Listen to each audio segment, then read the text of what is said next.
तो मध्य प्रदेश की सुबह की खबरों की शुरुआत करेंगे इस वक्त की एक बड़ी खबर के साथ। मुरैना से बड़ी खबर, जहां पर रेत माफियाओं पर पुलिस ने कार्रवाई की है। 2 आरोपी को गिरफ्तार किया गया है। 4 ट्रैक्टर ट्रॉली जब्त कर ली गई है। कार्रवाई के दौरान रेत माफिया 12 से भी ज्यादा ट्रैक्टर ट्रॉली को लेकर भागे।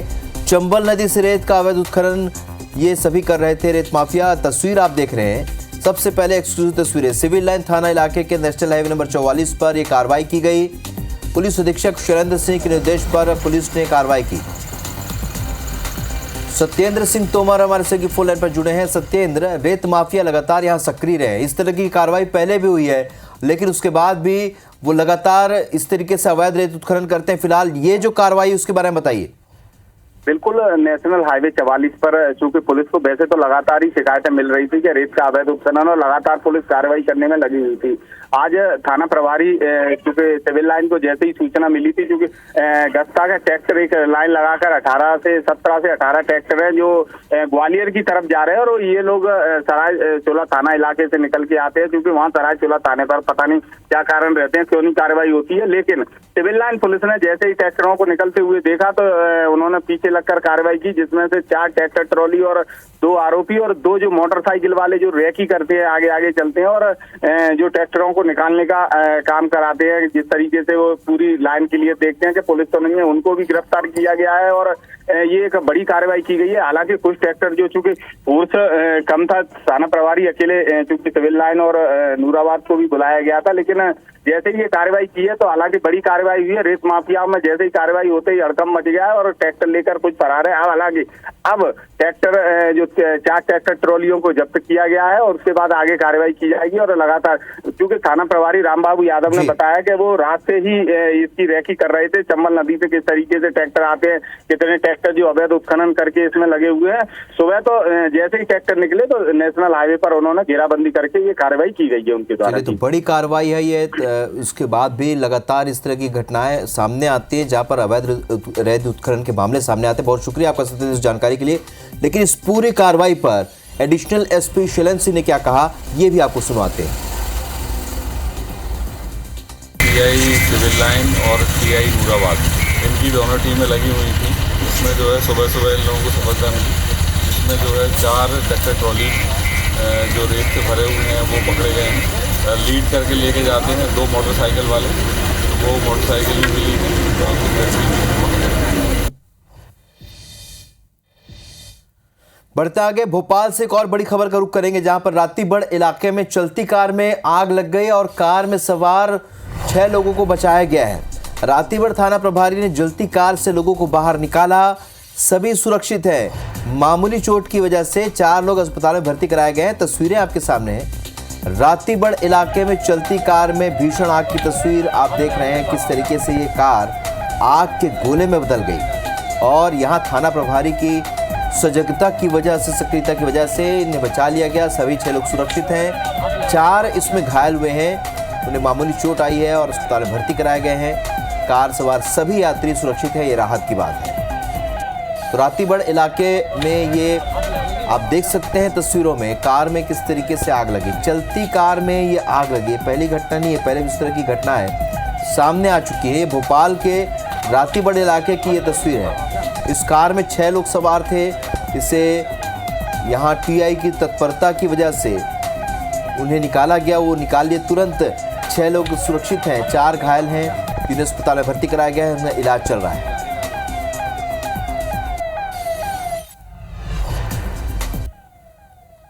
जबलपुर से भी बड़ी खबर, जहां पर वाहन चेकिंग के दौरान 30 लाख रुपए कैश बरामद किए गए हैं। कार सवार 3 युवक दमोह से जबलपुर ये रुपए लेकर आ रहे थे और कैश के विषय में कोई पुख्ता जानकारी ये युवक नहीं दे पाए। पुलिस ने रुपए जब्त कर लिया है।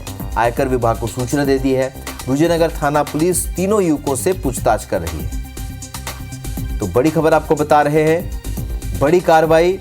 वाहन चेकिंग के दौरान 30 लाख रुपए बरामद किए गए, क्योंकि आचार संहिता लागू होते ही अब पुलिस पूरी तरीके से एक्टिव हो चुकी है और उसी सक्रियता की वजह से इस कार को रोका गया। और जब इसमें जांच की गई तो 3 लाख रुपए कैश मिले हैं। कार सवार 3 युवक दमोह से जबलपुर ये पैसे लेकर जा रहे थे और कैश की कोई पुख्ता जानकारी वो नहीं दे पाए। फिलहाल पुलिस ने आयकर विभाग को सूचना दी और इसकी जांच में जुटी हुई है।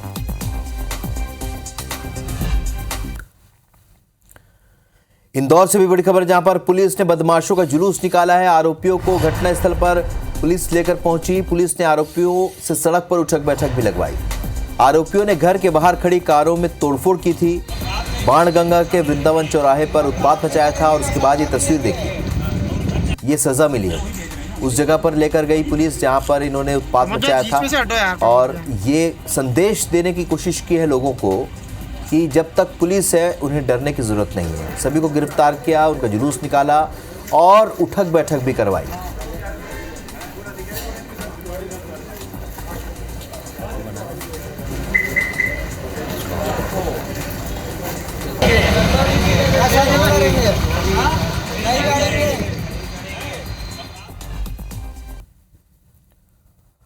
और अब रुक करेंगे लोकसभा चुनाव से जुड़ी खबरों का। चुनाव आयोग ने 2024 में होने वाले लोकसभा चुनाव की तारीखों का ऐलान कर दिया है और इसी के साथ आचार संहिता भी लागू हो गई है। 543 सीटों के लिए चुनाव 7 चरणों में होंगे। पहले चरण का मतदान 19 अप्रैल को होगा, जिसमें 21 राज्यों की 102 सीटों पर वोट डाले जाएंगे। 26 अप्रैल को दूसरे चरण के लिए अंतर्गत 13 राज्यों के 89 सीटों पर मतदान होगा और इसी तरह 7 मई को तीसरे चरण में 12 राज्यों की 94 सीटों पर मतदाता अपने मताधिकार का प्रयोग करेंगे। 13 मई को चौथे चरण में 10 राज्यों की 96 सीट और 20 मई को पांचवें चरण में 8 राज्यों की 49 सीटों पर, 25 मई को छठे चरण में 7 राज्यों की 57 सीटों पर वोट डाले जाएंगे, जबकि 1 जून को 7वें और अंतिम चरण में 8 राज्यों की 57 सीटों पर वोट डाले जाएंगे।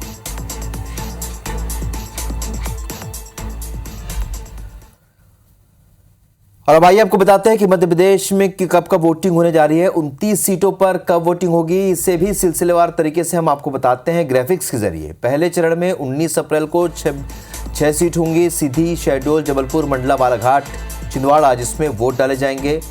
इसी प्रकार दूसरे चरण में 26 अप्रैल को 7 सीट पर मतदान होगा। टीकमगढ़, दमोह, खजुराहो, सतना, रीवा, होशंगाबाद, बैतूल, ये सीटें हैं जिनमें वोट डाले जाएंगे। तीसरे चरण की वोटिंग 7 मई को होगी और 7 मई को मध्य प्रदेश की 8 सीट पर मतदान होगा।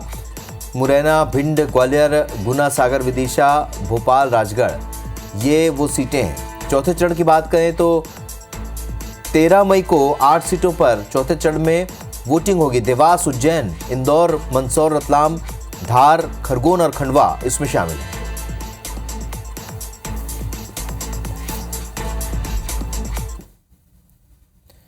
तो चुनाव आयोग ने लोकसभा चुनाव की तारीखों का ऐलान कर दिया है और देश के 7 चरणों में लोकसभा चुनाव के लिए मतदान होगा। 4 जून को वोटों की गिनती के बाद नतीजों की घोषणा भी हो जाएगी। मध्य प्रदेश में 4 चरणों में मतदान होना है।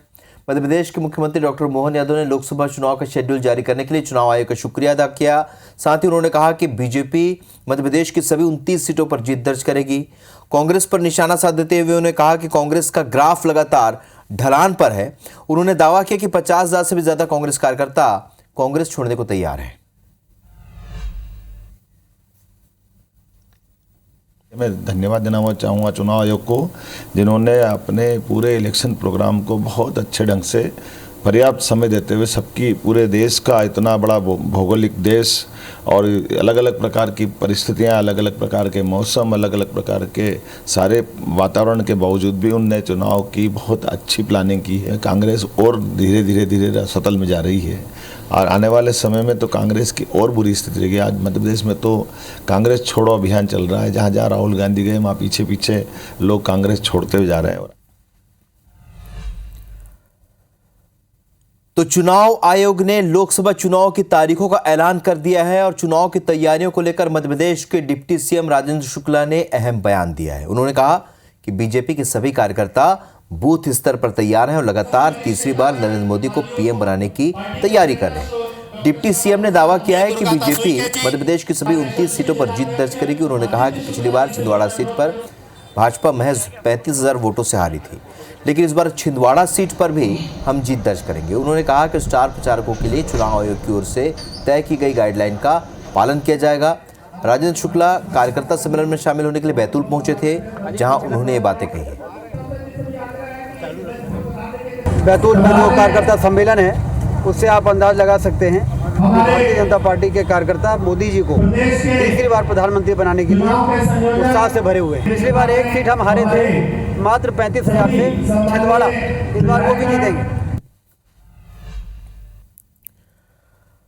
चुनाव आयोग ने लोकसभा चुनाव की तारीखों का ऐलान कर दिया है। मध्य प्रदेश में 4 चरणों में लोकसभा चुनाव के लिए मतदान होगा और कांग्रेस ने लोकसभा चुनाव की तैयारी तेज कर दी है।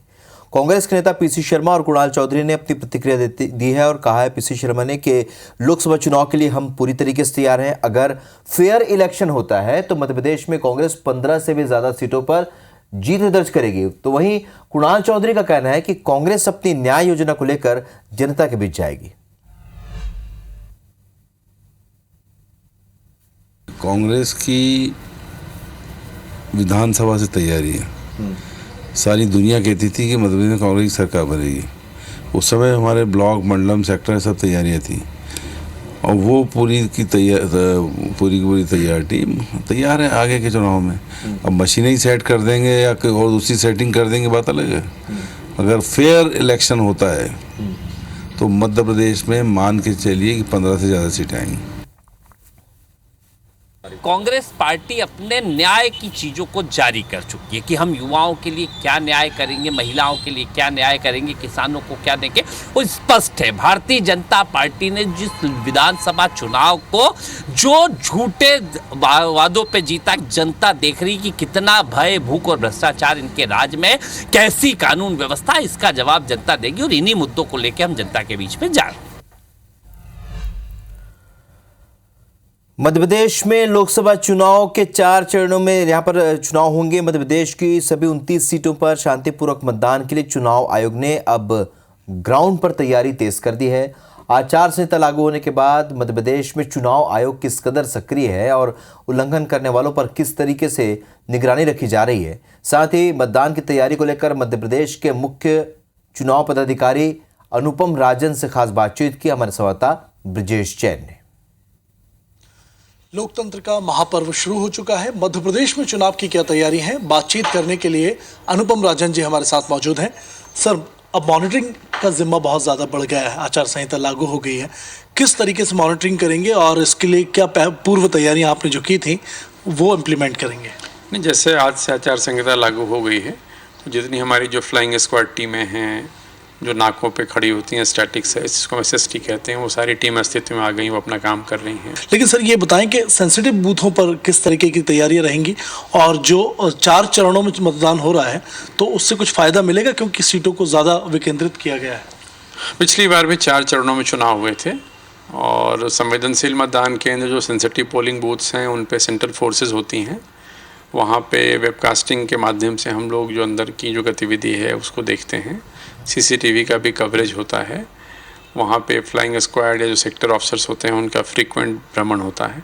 तो जो भी ऐसे मतदान केंद्र चिन्हांकित होते हैं वहाँ विशेष व्यवस्था, विशेष निगरानी रखी जाती है। सवाल, हर एक गतिविधि अब पॉलिटिकल मूवमेंट जो है वो चुनाव आयोग की निगरानी में होगा और सोशल मीडिया का हर एक पोस्ट भी आपकी निगरानी में होगा और आपकी नज़र में होगा। हम लोग लगातार, हमारी ऑलरेडी जो मीडिया की टीम है वो आज से काम करना शुरू कर देगी। अब जो है कड़ी निगरानी भी शुरू हो गई है और इसके साथ चुनाव की, मतदान की तैयारियां भी। कैमरा पर्सन अजय मालवीय के साथ ब्रजेश जैन, IBC 24 भोपाल। लोकसभा चुनाव की तैयारियों का ऐलान होने के साथ ही देश भर में आदर्श आचार संहिता लागू हो गई है। आचार संहिता के लागू होते ही पुलिस प्रशासन ने अपनी कमर कस ली है। इंदौर में additional commissioner of police Amit Singh के नेतृत्व में पुलिस ने फ्लैग मार्च निकाला, तो नरसिंहपुर, खरगोन और शहडोल में प्रशासन ने जिले में लगे बैनर पोस्टर हटाए। ये 4 तस्वीरें हैं आपके सामने। जैसे ही आचार संहिता लागू हुई, पुलिस एक्शन में, प्रशासन एक्शन में, सभी बैनर पोस्टर हटाए गए। पुलिस ने इंदौर में फ्लैग मार्च भी निकाला।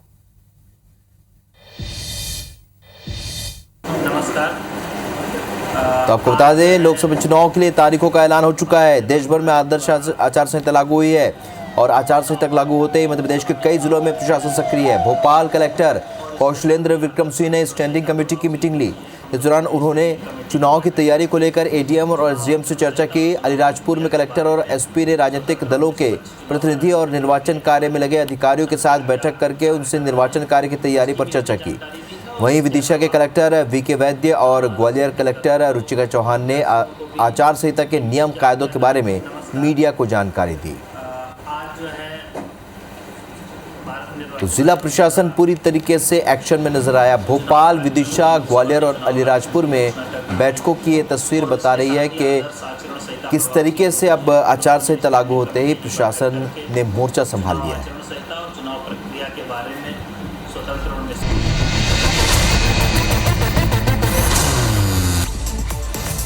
छत्तीसगढ़ की 11 सीटों के लिए 3 चरणों में होगा मतदान। छत्तीसगढ़ में 19 अप्रैल को 1 सीट, 26 अप्रैल को 3 सीट और 7 मई को 7 लोकसभा सीटों पर वोटिंग होगी। कोंडागांव जिला पुलिस बल ने आईटीबीपी और सीआरपीएफ के साथ भयमुक्त और निष्पक्ष मतदान का संदेश देते फ्लैग मार्च निकाला। एएसपी रूपेश डंडे ने फ्लैग मार्च का नेतृत्व किया। आचार संहिता लागू होने के बाद शक्ति जिले में भी राजनीतिक बैनर पोस्टर हटाए जा रहे हैं। जिला निर्वाचन अधिकारी अमृत विकास तोरपन के आदेश पर यह कार्रवाई की जा रही है। गरियाबंद में जिला प्रशासन निष्पक्ष और स्वतंत्र चुनाव कराने में जुट गया है। अधिसूचना जारी होने के बाद प्रशासन ने पॉलिटिकल बैनर पोस्टर हटाने का काम शुरू किया। जांजगीर में कलेक्टर और एसपी ने पॉलिटेक्निक कॉलेज स्थित स्ट्रांग रूम का निरीक्षण किया और ईवीएम को रखने की व्यवस्था का जायजा लिया। राजनांदगांव में कांग्रेस के जिला अध्यक्ष कुलबीर सिंह छाबड़ा ने प्रेस कॉन्फ्रेंस कर कांग्रेस की गारंटी की जानकारी।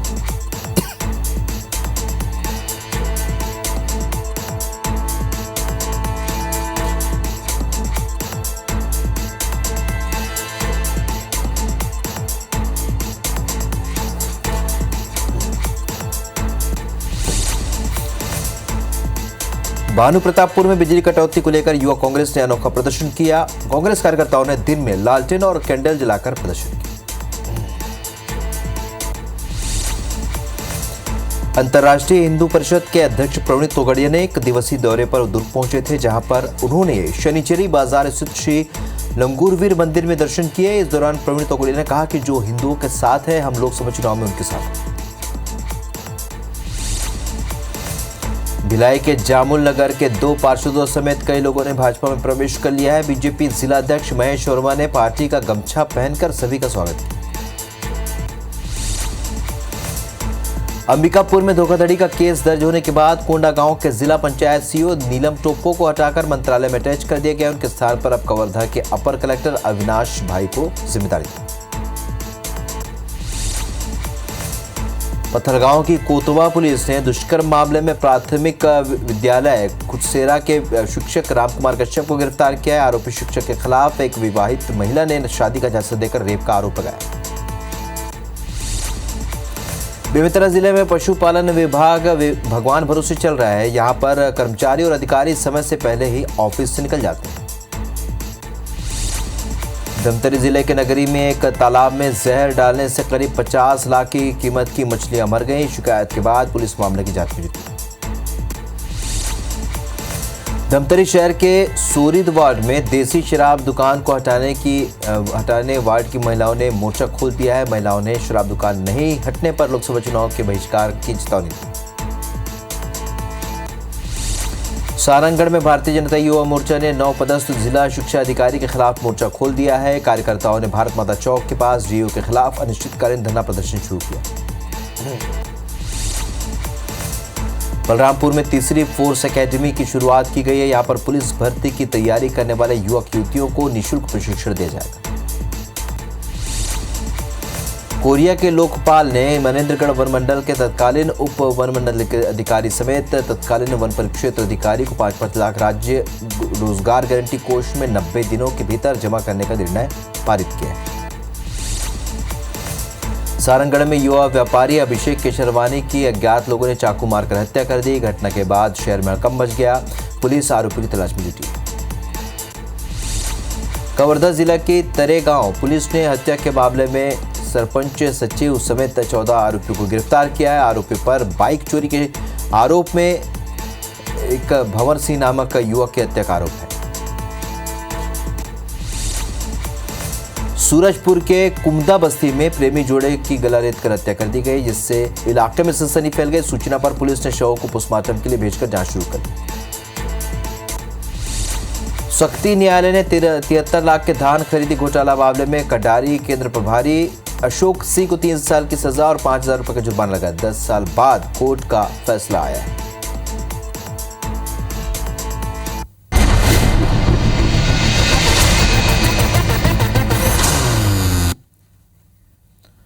तो इस बुलेटिन में फिलहाल इतना है, लेकिन ताज़ा अपडेट के लिए आप बने रहिए IABS 24 के साथ। नमस्कार।